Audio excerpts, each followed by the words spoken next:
4 na step sa pag-transfer ng titulo ngayong 2024. Tama po kayo dyan, meron na nga pong bagong procedure. Step number 1, kumuha ng Certificate Authorizing Registration or yung tinatawag nating CAR sa BIR or Bureau of Internal Revenue. Para magawa mo yan, kailangan mo mag-login sa www.bir.gov.ph. Dito po kailangan natin i-fill up yung online form, yung para sa documentary stamp tax at para sa capital gains tax. Ngayon kung hindi nyo po alam kung anong ilalagay yung detalye para sa mga forms na yan, kakailangan nyo po pumunta sa BIR kung saan matatagpuan yung property na tinatransfer ninyo. Halimbawa, kung nasa Baguio City yung lote na tinatransfer ninyo, sa BIR ng Baguio dapat kayo pumunta. Hindi po kayo pwede mag-transact sa BIR ng Maynila. Pagdating nyo po sa BIR, sabihin nyo sa staff doon na magpapakompute kayo ng capital gains tax at ng documentary stamp tax. Para bigyan ka ng staff doon ng printed na computation. Nakokopyahin mo para ma-fill up mo yung form sa website ng BIR. Makaka-receive po kayo ng email na kagaya nito pagkatapos nyong i-fill up yung online form sa BIR website. Ito po yung tinatawag nilang Tax Return Receipt Confirmation. Kakailangan niyo pong i-print ito dahil hahanapin po ito ng bangko pag magbabayad na po kayo ng tax. Ginawa na po kasing mandatory ang pag-file online ng mga taxes na ito effective April 27, 2024. Layunin po ng ating Pangulo na i-modernize na ang pag-file ng taxes. Yan po ay under EOPT law o tinatawag nilang Ease of Paying Taxes Law, Republic Act 11976. Guys, pagpunta nyo ng BIR, huwag nyo na rin kung kalimutang isubmit yung mga requirements nila, 2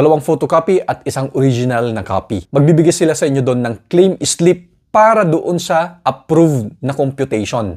Iba pa yung claim slip para doon sa CAR. Pag nakuha nyo na po yung approved na computation, that's the time pwede na po kayo magbayad sa mga tinatawag nating authorized agent banks ng BIR. Doon nyo po babayaran yung capital gains tax at documentary stamp tax. Pag nabayaran nyo na po itong mga to, that's the time pwede nyo na po makuha yung CAR o yung Certificate Authorizing Registration. Step number 2, pumunta sa Treasurer's Office. Guys, ang Treasurer's Office ay matatagpuan natin sa mga munisipyo natin. Pwedeng Municipal Hall or City Hall. Guys, dyan kukunin natin yung Tax Clearance Certificate at para makuha natin yan, kailangan muna natin i-update yung payment natin ng Real Property Tax or yung amilyar na tinatawag at kumuha ng Certificate of Non-Delinquency. Dyan din po tayo magbabayad ng transfer tax fee. Step number 3, pumunta sa Registry of Deeds. Dito na po natin isasubmit yung mga original copies ng mga requirements. Kasama na po dyan yung kinuha natin sa BIR na Certificate Authorizing Registration at yung kinuha natin sa Treasurer's Office na Tax Clearance. Kasama na rin po rito yung original na titulo. Pag nasubmit na po natin lahat ng requirements ng Registry of Deeds, bibigyan po nila tayo ng claim slip kung saan makukuha natin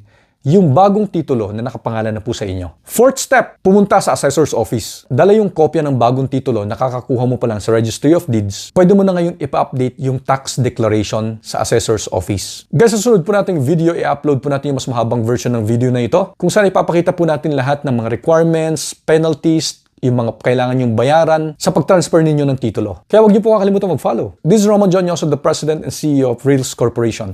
Bye-bye!